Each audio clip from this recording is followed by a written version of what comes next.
Welcome to another episode of Growing in the Faith. And thank you for joining me. Wherever you are, I hope you are growing in the faith.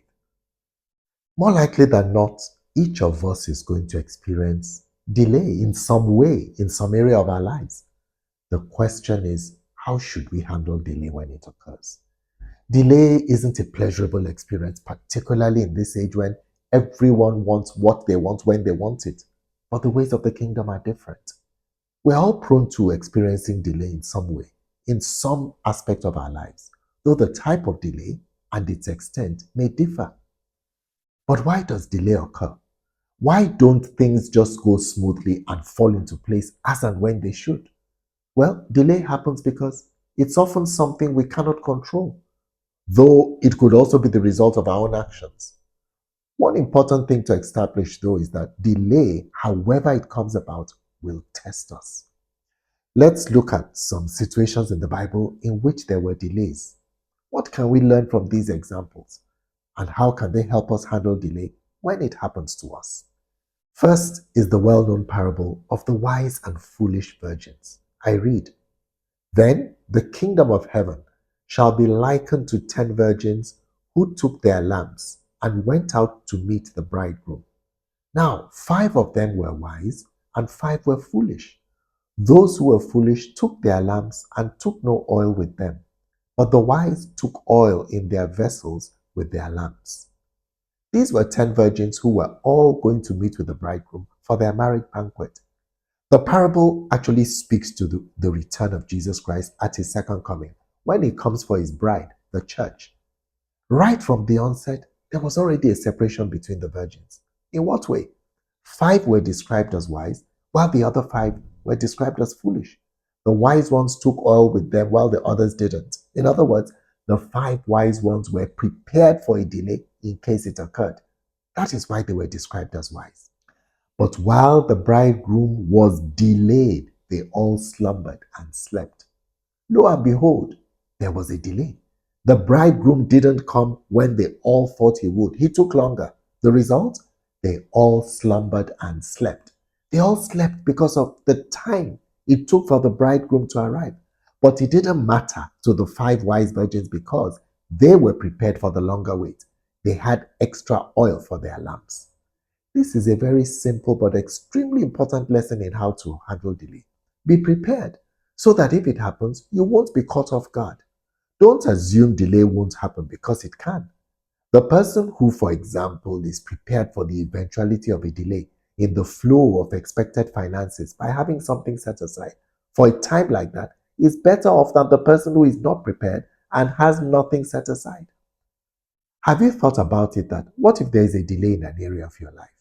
Are you prepared as the 5 wise virgins were? They were prepared for a delay. They didn't blame anyone when the delay occurred. Their preparation simply kicked in. Or are you like the foolish virgins who try to let others bear the cost for their lack of preparation? The wise virgins wisely refused to assist them despite their pleas to share their oil. When delay occurs, let each person bear the cost of their lack of preparation. The bridegroom came, and those who were ready went in with him to the wedding, and the door was shut. The bridegroom came, and those who were prepared went in with him.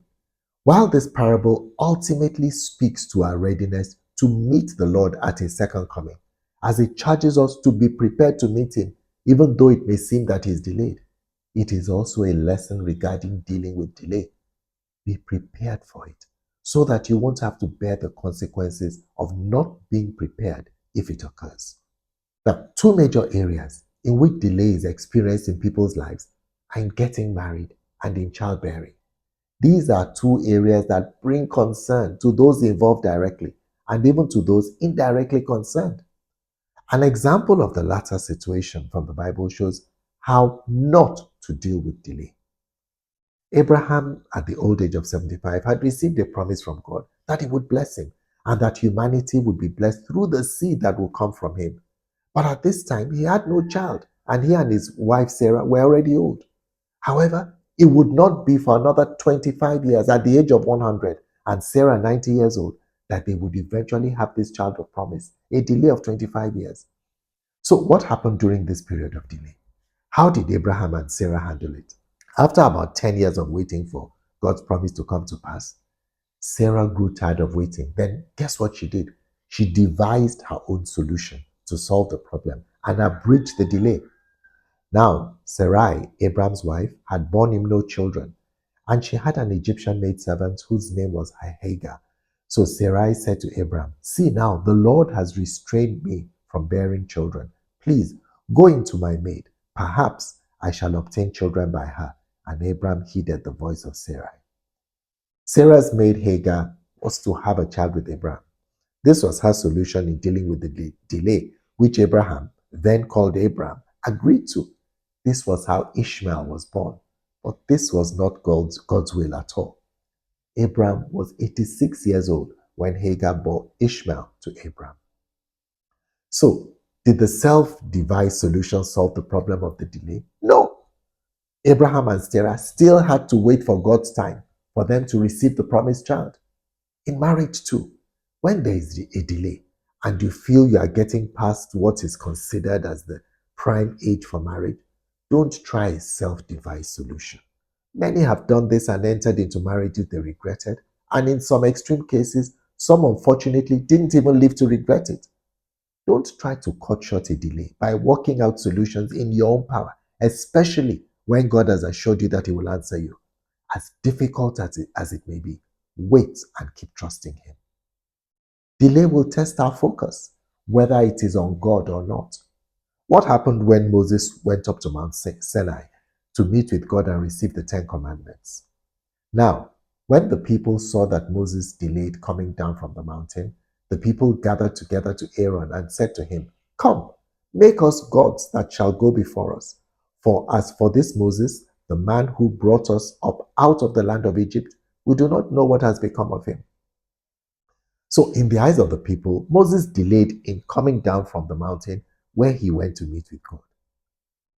Instead of being patient and trusting that he would eventually return, what did they do in the circumstances they saw as a delay? They asked Aaron, Moses' older brother and assistant, to make a god for them to worship. This was how Aaron made a molded gold calf. The delay tested whether their focus would remain on God, and they failed the test. This is what happens when we experience a delay. It tests whether our focus is truly on God. Are we going to keep our focus on Him despite the delay? Or are we going to get sidetracked and begin to divert our gaze elsewhere? No matter the delay, let your focus remain fully on Him. What about a delay in getting an answer to prayer? This is an area that may sound familiar. You are praying about something and there is a delay in the answer coming. Delaying answer to prayer could be for different reasons. For example, it could be that because it's not yet God's time in His overall plan for our lives, since He knows when it is best for everything to come into our lives. Or it could be that we are not ready for the answer because we will not be able to handle it, or it will be detrimental to us at the present time. So it's delayed. But the delay could also be because there is a spiritual hindrance to the answer coming. There was a time when Daniel prayed and God sent the answer through a heavenly messenger. But this messenger was hindered by a spiritual power who opposed him for 21 days until he received help in the situation and was able to bring the answer to Daniel. This is why we need to keep praying fervently without giving up. Delay in answers to prayers are tests of our faith, which is why we must keep trusting God irrespective of the circumstances. My brothers and sisters, delay is sometimes divinely ordained, and sometimes it could be the result of our choices and lifestyle. Whatever the source of any delay in our lives, let us trust God through that delay and hand everything over to Him. He will see you through and is surely waiting for you at the other side of the delay. I hope you have enjoyed this episode and have learned some things from it. All the scriptures referenced in this episode will come up on the screen at the end. I look forward to seeing you next time. Until then, bye-bye, and God bless you as you continue to grow in the faith.